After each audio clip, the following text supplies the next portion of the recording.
Okay, so we're picking up again from our assessment lesson for A Christmas Carol.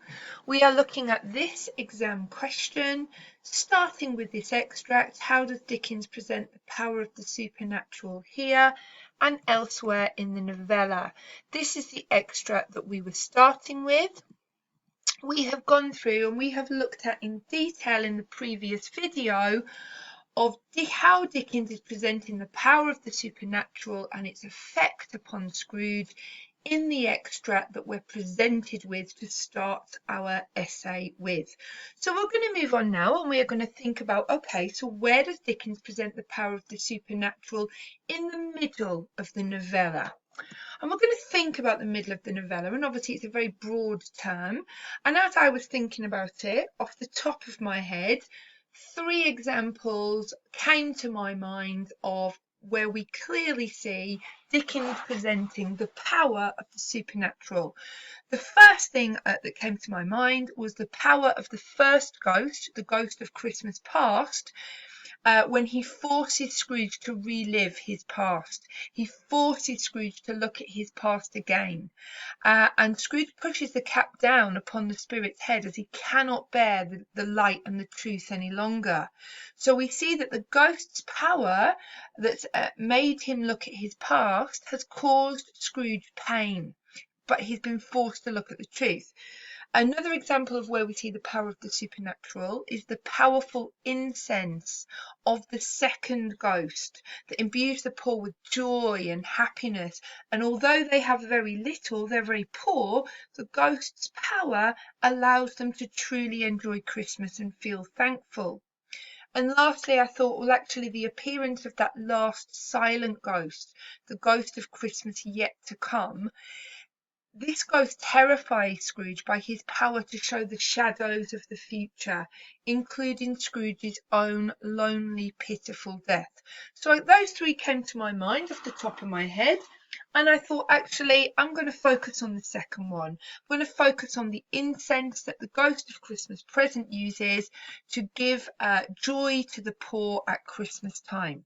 So I'm going to go to this extract, which shows the ghost of Christmas present going out with Scrooge amongst the poor people and using the incense in his torch to scatter among the people, to scatter upon their dinner, and to bring joy and Christmas spirit to these people. We see that the incense is really powerful, it's really potent.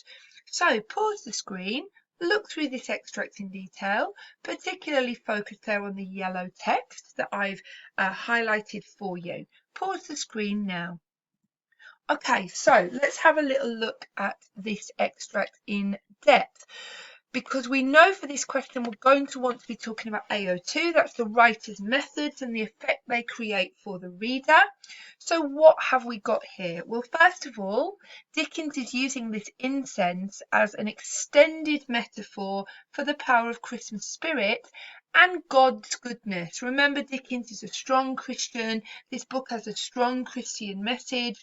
The incense, it represents the power of Christmas spirit, but also God's bounty, God's goodness to his people. And we see here that the incense that the ghost scatters is really powerful. It's a supernatural power. It has the power to stop arguments and to restore good humour. And it shows the power of the ghost and the power of the supernatural. A few sprinkles of this dust, this incense, and everything becomes right again. So we see here that the ghost is really powerful. And yet, as powerful as this ghost is, the ghost takes an active interest in the lowliest of people, of the real poor, the paupers in society. And we can see here that Dickens is using this spirit to mirror God's love for his people. God is omnipotent, he's all powerful, and yet he so loved the world that he gave his son. That's what the Bible teaches. And this mirrors Dickens' Christian belief that God, although he is omnipotent and powerful, takes a loving interest in his people.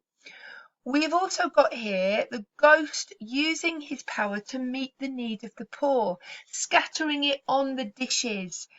Scrooge asks, would it apply to any kind of dinner on this day, Christmas Day?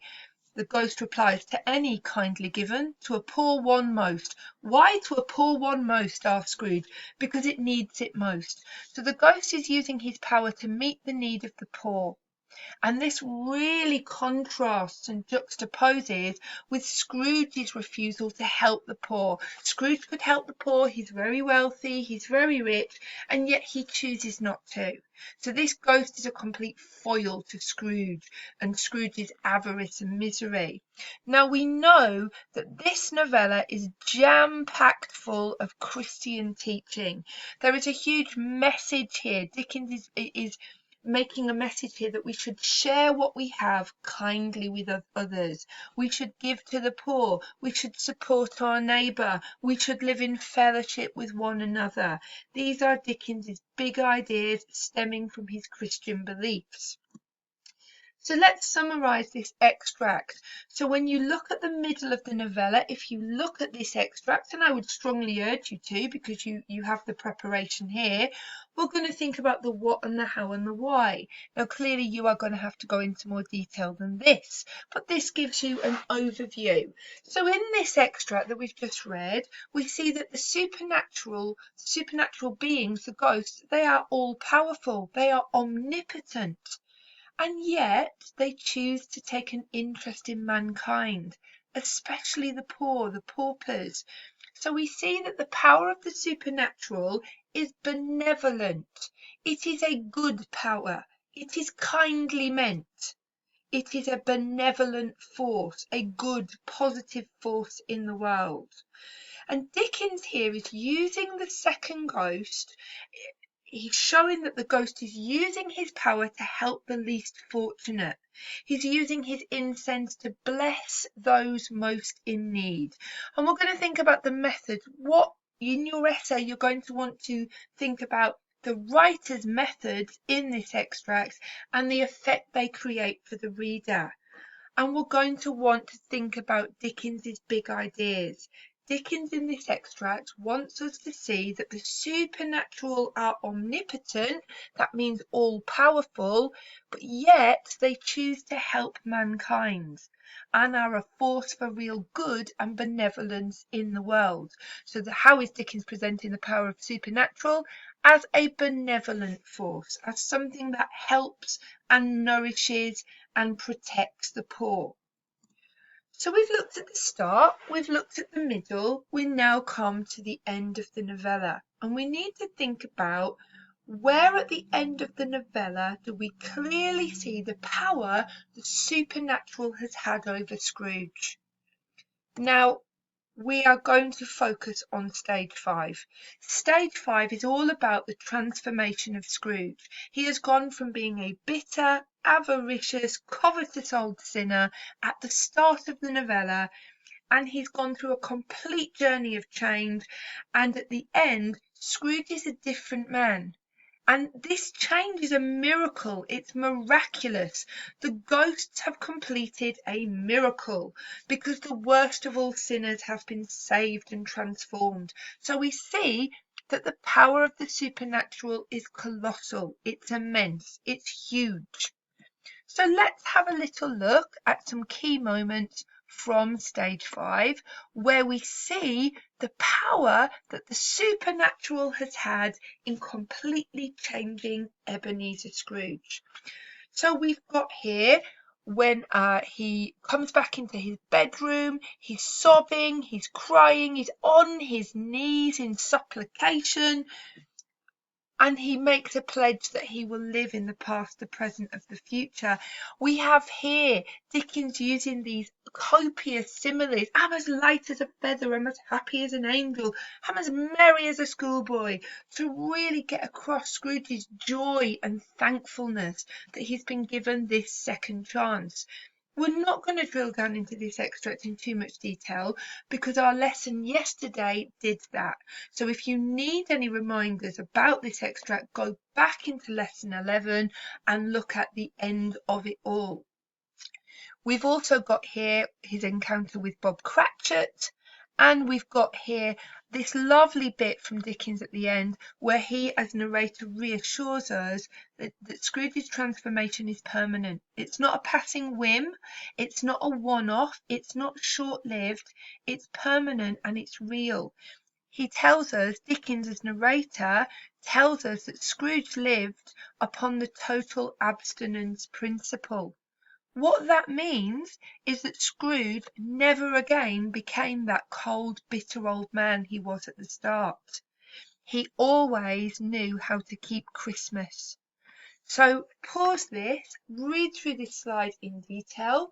If you want to go through it in more detail, go back into lesson 11 where we've got that targeted analysis. So let's summarise what we've just read in stave 5 in relation to Dickens presenting the power of the supernatural. Well, the what? We see in stave 5 that the supernatural have performed a miracle. They've changed the worst of all sinners into a good, joyful man. How is that shown? Dickens shows this hyperbolic, this exaggerated transformation of Scrooge. His behaviour and attitude are completely different to his behaviour at the start. He's a complete foil to himself. He's a complete opposite and contrast to the man he was at the start. He's completely full of Christmas spirit in stave 5, and that is because of the power of the supernatural. It's because of this journey that the spirits have taken him on. Now, what does Dickens want us to understand? He wants us to see at the end of the book that the ghostly world, the supernatural, it's truly powerful. The supernatural has the power to perform miracles and change even the worst of sinners. And if Scrooge can change, there is certainly hope for us all. And Dickens wants us to change. His message was people need to change. People need to look after one another. People need to work to make society more equal. So this is what we've got there at the end. So we started with our exam focus. We started with the extract. We're going to start with the extract, and then we are going to look at the power of the supernatural in the middle and at the end. So we're reminding ourselves that we want to start our essay with an opening statement or a thesis statement. This was the one that I showed you in the first video, the what and the how and the why. We have looked at the extract itself here. We have looked at an extract where we see the ghost of Christmas present using his power to help the poor have a very joy-filled Christmas. And we have used stave 5 as our evidence at the end to show that Scrooge's change is permanent and that the spirit world has had such a power over him that he's a completely changed, transformed man. So that is what you're going to do for your assessment. You're going to look at this question, you're going to write an opening statement, you're going to look at the extract on where we see the power of the supernatural, you're going to look at an example from the middle of the novella, and you're going to look at an example from the end of the novella. I would encourage you to use these videos to help you structure that, to give you some ideas. I would also urge you to ensure that you email your teachers with any questions that you might have about this. Okay, thank you very much.